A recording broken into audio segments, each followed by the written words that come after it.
Today, we're flying on SWISS Airlines brand new Premium Economy on their A350-900 from Montreal to Zurich.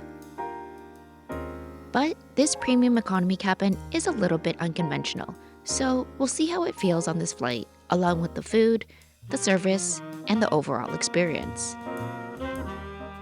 More importantly, we will of course see if it's worth paying extra to upgrade to Premium Economy from Economy. But let's find out all this together on today's flight. Our trip today starts off here at Montreal Trudeau Airport.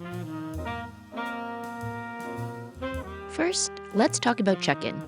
Unfortunately, SWISS Premium Economy doesn't include dedicated check-in, so we'll be using the same check-in counters or kiosks as Economy. In terms of luggage, Premium Economy passengers get 2 pieces of luggage weighing 23 kilograms or 50 pounds each. Although, if you are flying on a Premium Economy light fare, you'll only get 1 piece of check-in luggage, which is the same as Economy Comfort Plus, Green, or Flex fares. Hi, so I'm here at the lounge here in Montreal, and unfortunately, like most airlines, SWISS does not provide Premium Economy passengers with lounge access, so that is the reason why I'm not going to show the lounge here in Montreal.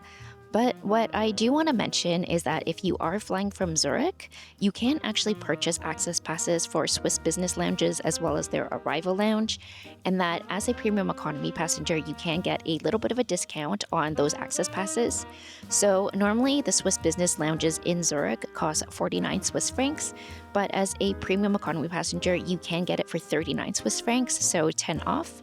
And then the arrival lounge is normally 69 Swiss francs, but as a Premium Economy passenger, you can pick one up for 49 Swiss francs, so 20 off.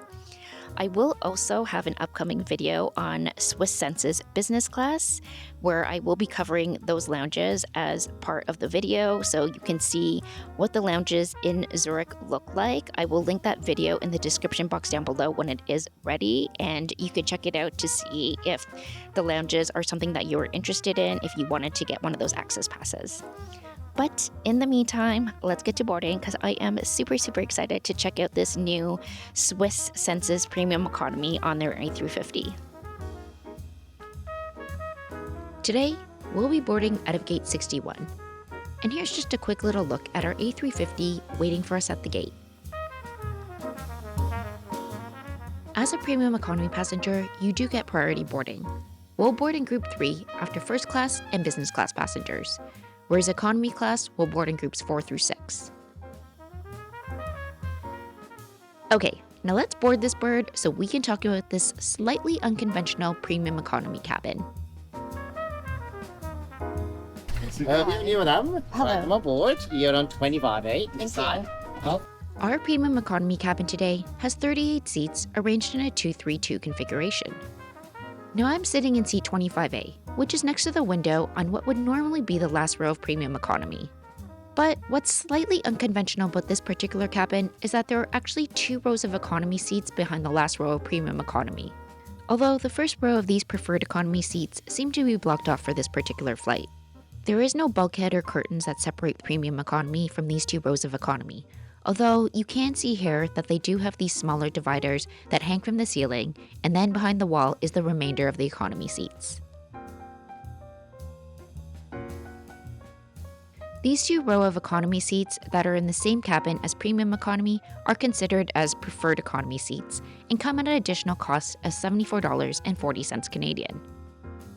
Okay, but let's talk about the Premium Economy seats, which are a hard-shell fixed design with a 39-inch or 99-centimeter pitch and a width of 19.5 inches or 49.5 centimeters.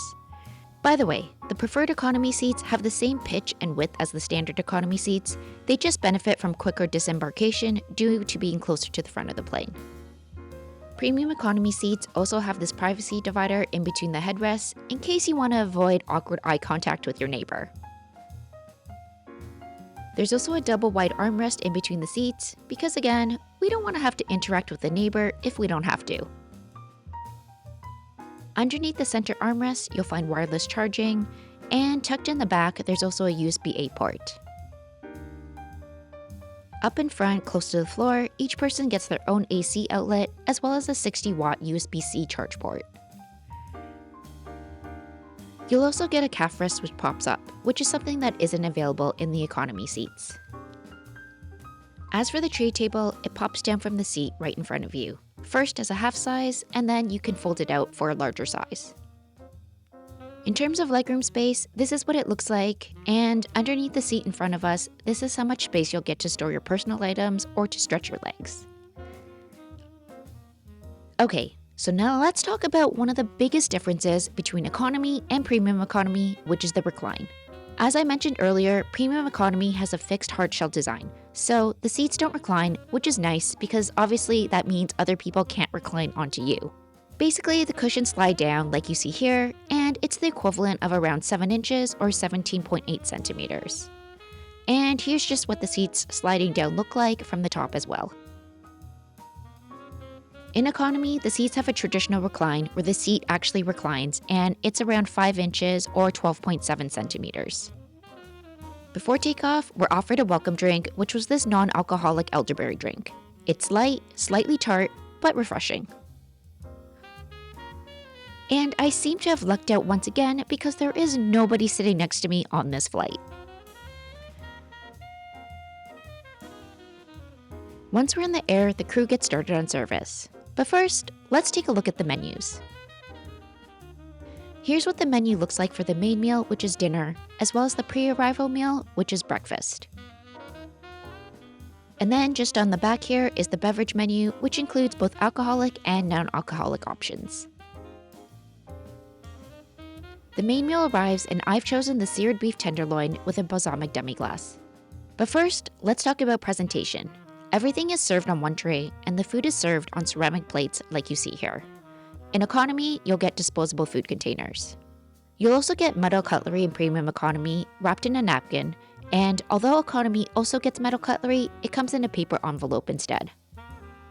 Something to note though is that for the second meal, the pre-arrival meal, economy gets disposable cutlery and premium economy will continue to maintain the metal cutlery for both meals. Alright, now back to the food. In terms of presentation, the beef tenderloin looked really good, but it was slightly overcooked, so it was a bit tough. Not the worst I've had on a plane though.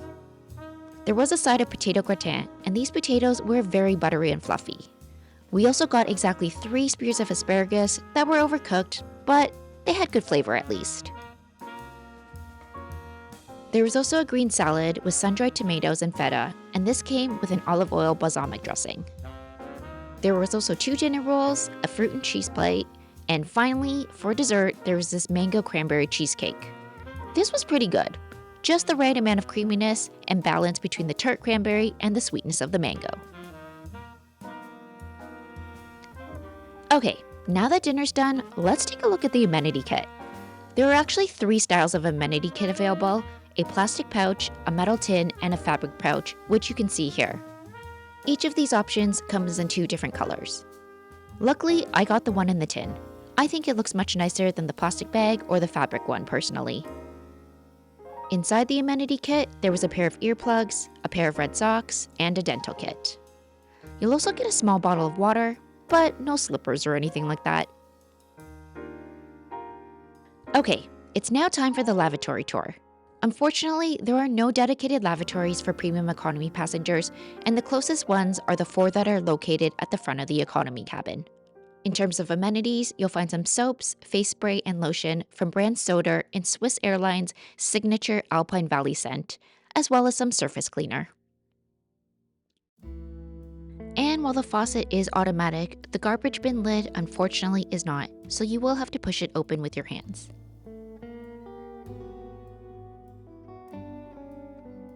No foot pedal either, unfortunately.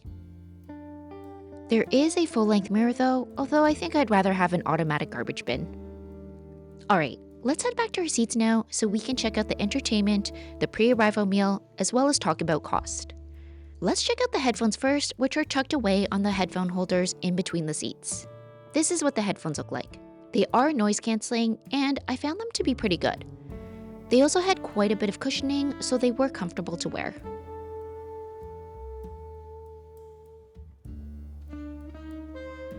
As for the in-flight entertainment, you'll get a 15.6-inch or 39.6cm 4K touchscreen display.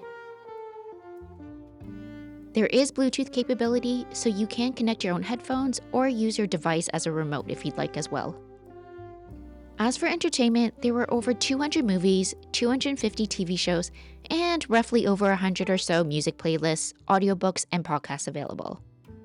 For those of you addicted to being online, there is Wi-Fi available. Messaging is complimentary, but you'll have to cough up 25 Swiss francs for 4 hours of full Wi-Fi, or 35 Swiss francs if you want the premium Wi-Fi. For me though, the best part of the in-flight entertainment are these installed cameras. Honestly, drone users can suck it, because who needs a drone when you got views like these 35,000 feet in the air? Alright, now let's talk about the pillow, the blanket, and the comfortability of the Recline. Pillow is slightly smaller than your standard size pillow, but it's comfortable, and that's what matters. As for the blanket, it comes in Swiss's signature red, and it's actually quite nice. I found it kept me warm enough during the flight.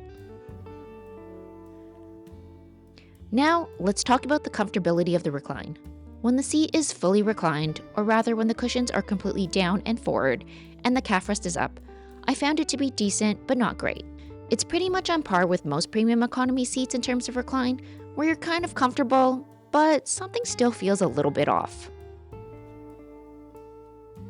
Okay, now before we get to the pre-arrival meal, as well as final thoughts on whether or not Swiss Premium Economy is worth the upgrade, let's talk about how much all this cost.